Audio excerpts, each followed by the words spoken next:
Hello everyone, welcome to my channel.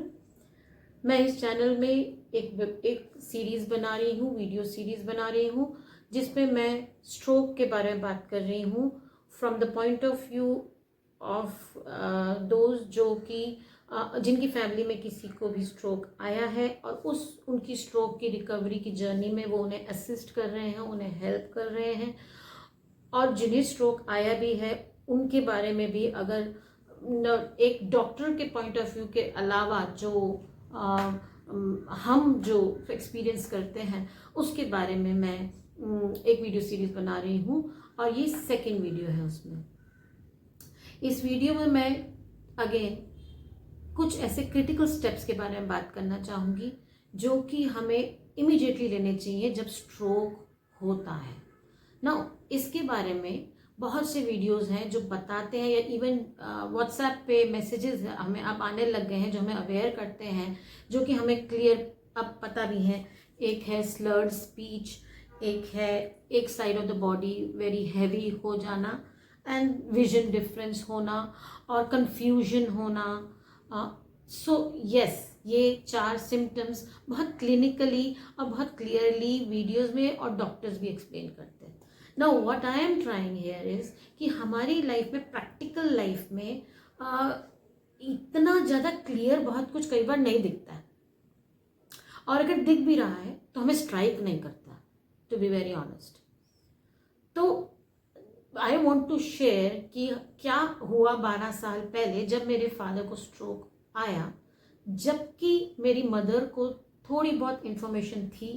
Family में already एक old relative को stroke आया था और उनके एक्सपीरियंस वो जानती थी, लेकिन फिर भी जब उनके सामने मेरे फादर को स्ट्रोक आया तो उन्हें वो चीज़ें एकदम से स्ट्राइक नहीं की कि ये स्ट्रोक है। तो इसके लिए मैं कुछ ऐसी बातें बताना चाह रही हूँ कि क्या हुआ, और फिर आगे अगर आप में से कोई इसे फेस कर रहे हैं तो आप इमीडिएटली समझ पाएँ कि ये स्ट्रोक है। इवन इफ बहुत ज़्यादा क्लियर नहीं समझ में आ रहा, और अगर आ भी रहा है तो उस समय पैनिक नहीं हो और उस समय इमीडिएट एक्शन लें। तो जैसा कि मैंने अपने पहले वीडियो में बताया था, 12 ईयर्स बैक, 12 साल पहले मेरे फादर जब वो 66 साल के थे, उन्हें स्ट्रोक आया, ब्रेन स्ट्रोक। वो फ़ोन पे मेरी सिस्टर से बात कर रहे थे, देवर इन फरीदाबाद में थे, और मेरी मदर मेरी सिस्टर से बात करके हटी थी और उन्होंने फ़ोन मेरे फादर को दिया और वो किचन में गए। उन्हें एकदम से बात करने की आवाज़ बंद लगी, कि एकदम से बात ख़त्म हो गई। उन्हें लगा कि शायद बात ख़त्म हो गई, और फिर उन्हें ज़ोर से फ़ोन के गिरने की आवाज़ आई। जब वो एकदम से बाहर आई तो मेरे फादर ज़मीन पे बैठे हुए थे, फ़ोन गिरा हुआ था, and he had a totally blank expression on his face, as my mother share with us, कि उनका फेस एकदम ब्लैंक था। And my mother was quite surprise because she didn't expect to see him like that. उनको लगा कि बात ख़त्म हो गई और ठीक है, फ़ोन हाथ से फिसल गया रखा और वो गिर गया, ऐसा होने लगा। उन्होंने उन्हें बार बार कहा, उठिए, क्या हुआ, क्यों बैठे हो, उठ जाओ। तो जो मेरी मदर को समझ में आया कि वो नहीं उठ पा रहे थे। He was looking like he was in shock and he was understanding that मेरी मदर उन्हें उठने के लिए बोल रही है पर वो उठ पा नहीं रहे हैं। उस समय मम्मी ने उनसे और कोई क्वेश्चन नहीं पूछा, जो कि आज गाइडेंस में बोलते हैं कि सिंपल क्वेश्चंस पूछिए, और अगर वो जवाब नहीं दे पा रहे हैं, स्पीच क्लियर नहीं है, तो ये स्ट्रोक है। But it did not strike, और उन्हें लगा ही नहीं है स्ट्रोक है। उन्हें समझ नहीं, उनको लगा कि शी इज़ नॉट श्योर उन्हें क्या लगा, उन्हें बस she was too shocked. Physically ना मैं ना मेरी सिस्टर वहाँ थे, तो उनका जैसे कि दिल्ली में कोठी होती है वैसी कोठी थी, तो ऊपर वाले फ्लोर में रेंट पे एक फैमिली थी, and my mother called out to जो ऊपर रह रहे थे, उनमें जो लेडी थी उन्हें मेरी मदर ने बुलाया ज़ोर से, क्योंकि उन्हें पता था कि वो फिजियोथेरेपिस्ट रह चुकी थी, और पर उन्होंने उसके बाद नौकरी छोड़ दी थी। इन द पास्ट वो फिजियोथेरेपिस्ट रह चुकी थी, तो मेरी मदर ने उन्हें एकदम से आवाज़ दे के बुलाया। उन्हें लगा शायद पापा के फ्रैक्चर हो गया है टांग में, कुछ टांग में प्रॉब्लम है और इसलिए वो उठ नहीं पा रहे हैं and he needs physical help. तो जब वो नीचे आई और उन्होंने इमीडिएटली मेरे फादर से कुछ बात करने की कोशिश की, अंकल उठिए, और उन्होंने इमीडिएटली रिकग्नाइज किया, उन्होंने इमीडिएटली आइडेंटिफाई कर लिया कि हाँ ये आंटी, ये उन्हें कुछ चोट नहीं लगी है, वो गिरे नहीं हैं, उन्हें स्ट्रोक हुआ है, वो फिसल के गिरे नहीं हैं, वो बैठ गए हैं और he is lost and he is not responding. तो उन्होंने कहा आंटी इन्हें स्ट्रोक हुआ है, इन्हें इमीडिएटली हॉस्पिटल ले जाना है। ना इस पॉइंट पे मैं यही बताना चाह रही हूँ कि इससे पहले हमारी फैमिली में किसी और को भी स्ट्रोक हुआ था, जिसके बारे में हमें ये पता था कि उन्हें जब स्ट्रोक हुआ एग्जैक्टली इस तरह से एक्सप्रेशन या पॉइंट्स नहीं पता थे, पर यह पता था कि उन्हें हॉस्पिटल ले जाने में देरी हो गई थी। और उसका रीज़न ये था कि जब वो स्ट्रोक हुआ वो उनके बेटे के सामने ही हुआ था, तो बेटे को ये लगा कि I want the best hospital for my father. He also did not know कि वो स्ट्रोक है, पर उन्हें पता था कि मेरे फादर को कुछ हुआ है। तो he called for the ambulance from a very big hospital, बहुत बड़े हॉस्पिटल से, बहुत अच्छे हॉस्पिटल से उन्होंने एम्बुलेंस बुलाई।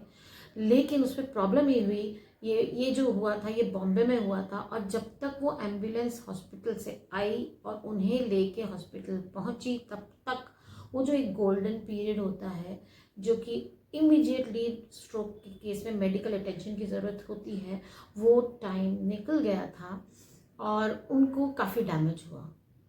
नाउ स्ट्रोक जो वीडियोस देख चुके हैं उन्हें डॉक्टर्स के, उन्हें शायद पता होगा, अगर नहीं पता तो मैं फिर बताना चाहूँगी कि 2 तरह के स्ट्रोक होते हैं। हमें ये सब उस समय हमने पता किया तो हमें पता चला, एक जिसमें ब्लॉकेज हो जाता है, ब्रेन में ब्लड पहुँच नहीं पाता है ड्यू टू सम ब्लॉक, और एक होता है हैमरेज।